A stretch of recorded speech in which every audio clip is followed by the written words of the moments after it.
Serebu. Merci à Dieu pour le sujet qui est porté vers lui. Ikasiria Serebu.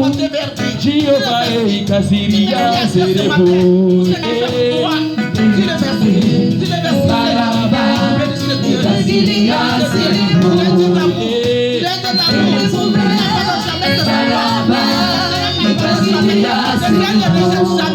Lorsque tu viens à lui, d'accueil, merci pour le sujet, merci pour le sujet.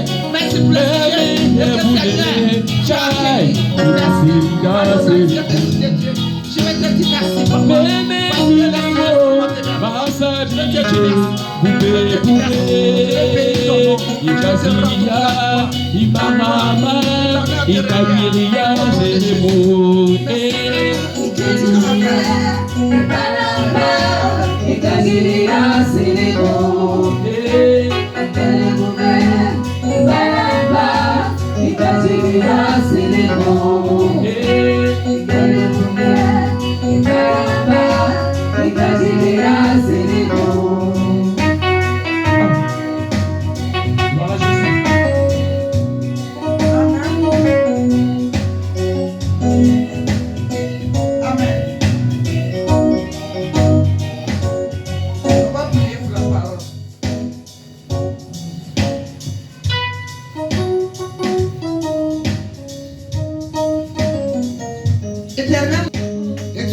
Celui qui est avec toi, toi dans ton repos.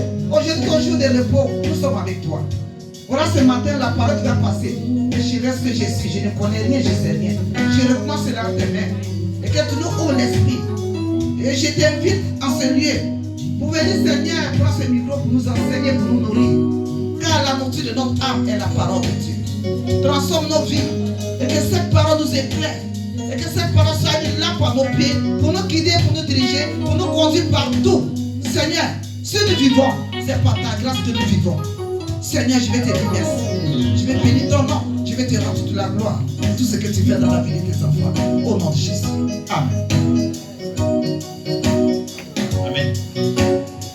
Je tiens debout. On prend le livre d'Exode 20, le verset 20. Comme thème, nous avons la crainte de l'Éternel.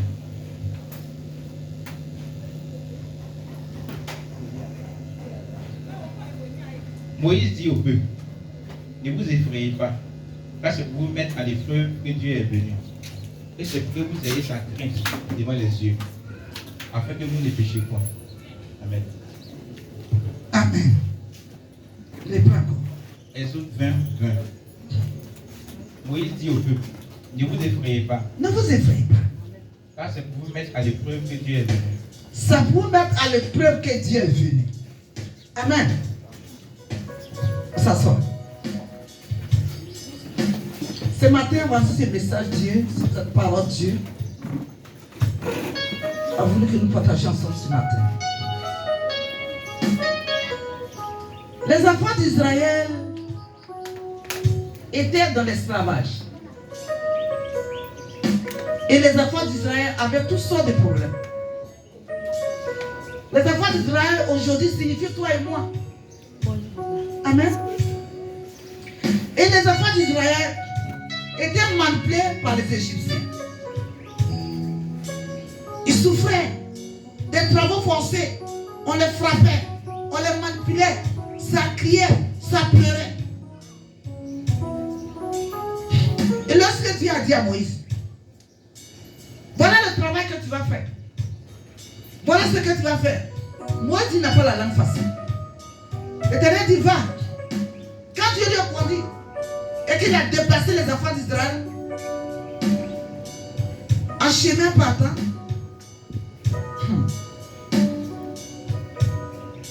ils sont partis à Canaan pour couler le lait et le miel. Dieu a voulu que Moïse monte sur la montagne pour prendre les messages de Dieu, les commandements de Dieu, et de descendre pour aller donner à le peuple Israël. Et quand Moïse descend, Moïse monte et ils sont en train de faire d'autres choses. Ils prennent bois, ils prennent cailloux et ils adorent. Ils disent ça là, c'est leur Dieu. Et ils adorent. ils prennent bois, ils taillent, ils adorent. L'Éternel a dit, Moïse descend, va voir tes enfants que tu as dépassé ce qu'ils font. Et quand Moïse descend, ce qu'ils font, c'est pas ça. Moïse remonte. Dieu lui a dit. Moïse dit, on ne me croit pas. Il n'a pas la crainte de Dieu. Ce que je vais, les messages, les parents que je vais leur donner, c'est pas ça qu'il faut. Dieu va leur dire de laver les habits sales, les linges sales. Et chacun doit se séparer de sa femme comme de son mari. Pendant 3 jours. C'est le 3e jour. Tout le monde va se diriger à la montagne. Et ils vont voir Dieu qui ne craignent pas. Ils n'ont pas la crainte. Ils vont voir ce Dieu. Ils vont entendre ce que Dieu va dire. Et c'est comme ça. Les gens ont obéi. Le 3e jour, ils sont partis sur la montagne arrêtés. Mais quand l'Éternel est descendu, il ne peut pas s'arrêter là.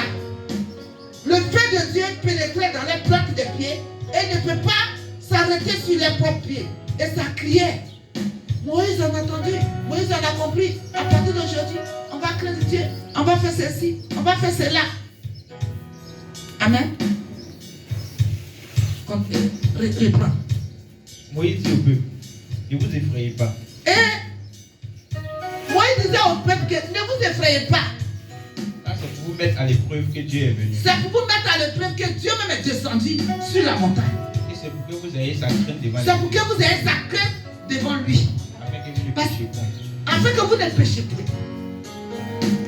Quand Moïse monte sur la montagne qui descend, c'est qu'il va dire au peuple. Le peuple, ce n'est pas leur problème. Ils n'obéissent pas. Ils n'ont pas la crainte de Dieu. Ils font ce qu'ils veulent. Et ça plaît, ça crie, ça plaît, ça crie. Moïse dit, ne vous effrayez pas. Ne craignez pas. Dieu est venu pour que vous ayez sa crainte. Afin que vous ne péchiez pas. Amen. Afin que vous ne péchiez pas. Et ils ont entendu, ils ont vu que vraiment Dieu était là, vraiment. Dieu existait. Et depuis ce jour, la parole de Dieu a été aggravée sur les cœurs, a été écrite sur les cœurs, afin que la parole de Dieu, et qu'ils entendent ce cours, ne fasse point. Et que la parole de Dieu reste toujours la parole. Amen. Prends la vision. Deutéronome 10, du verset 12. Deutéronome 10, 12. Maintenant, Israël, que demande de toi l'Éternel ton Dieu, si ce n'est que tu craignes l'Éternel ton Dieu, afin de marcher dans toutes ses voies, d'aimer et de servir l'Éternel ton Dieu de tout ton cœur et de toute ton âme. On va aller par sa part. Maintenant, Israël, Que demande de toi l'Éternel? Qu'est-ce que tu demandes de quoi à Dieu? Tu demandes quoi à Dieu? Ils ont entendu, ils ont écrit, ils ont écouté la parole. Ils ont vu que Dieu est réel, Dieu existe. Maintenant, Dieu leur pose la question, Israël, qu'est-ce que vous demandez maintenant? Qu'est-ce que vous demandez? Continue. Si ce n'est que tu craignes l'Éternel ton Dieu. Si quand tu crains l'Éternel ton Dieu,